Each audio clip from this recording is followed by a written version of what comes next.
Play hard, work hard. Theodore Roosevelt, President of the United States of America from 1901 to 1909, also believed in outdoor life. When returning from his hunting trip in East Africa, he inspected some Boy Scouts in London and expressed great admiration for them. He wrote, "I believe in outdoor games, and I do not mind in the least that they are rough games or that those who take part in them are occasionally injured.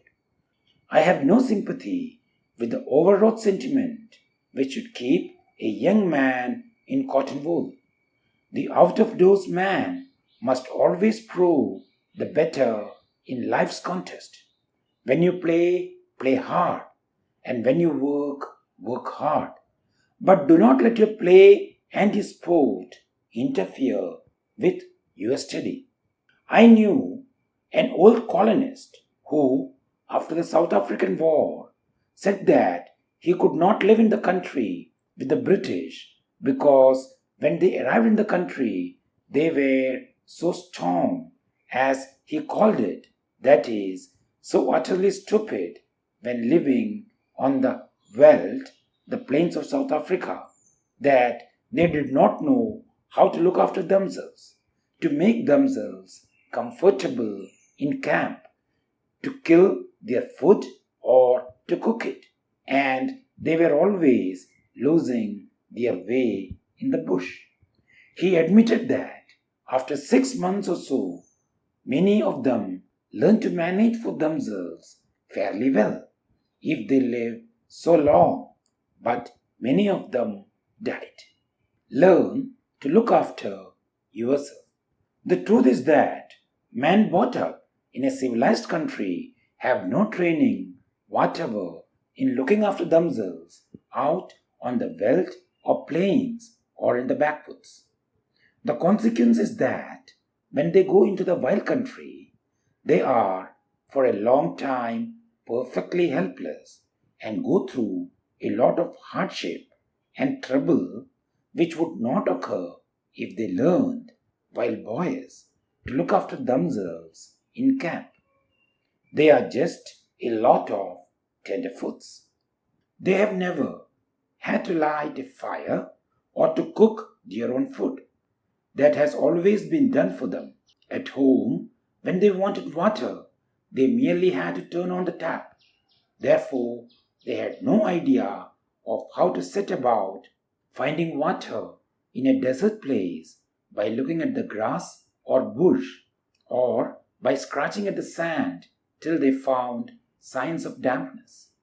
If they lost their way or did not know the time, they merely had to ask somebody else. They had always had houses to shelter them and beds to lie in.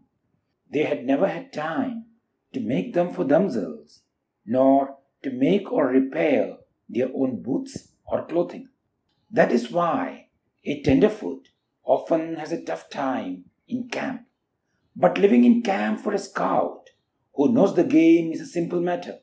He knows how to make himself comfortable in 1,000 small ways, and then when he goes back to civilization, he enjoys it all the more for having seen the contrast. And even there, in the city, he can do very much more for himself than the ordinary mortal who has never really learned to provide for his own wants. The man who has to turn his hands to many things, as the scout does in camp, finds that when he comes into civilization, he is more easily able to obtain employment because he is ready for whatever kind of work may turn up.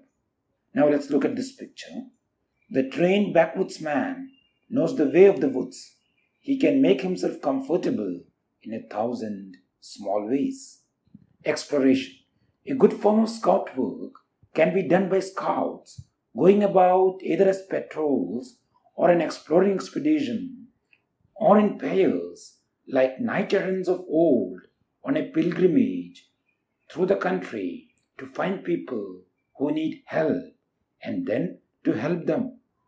This can be done equally well on bicycles as on foot.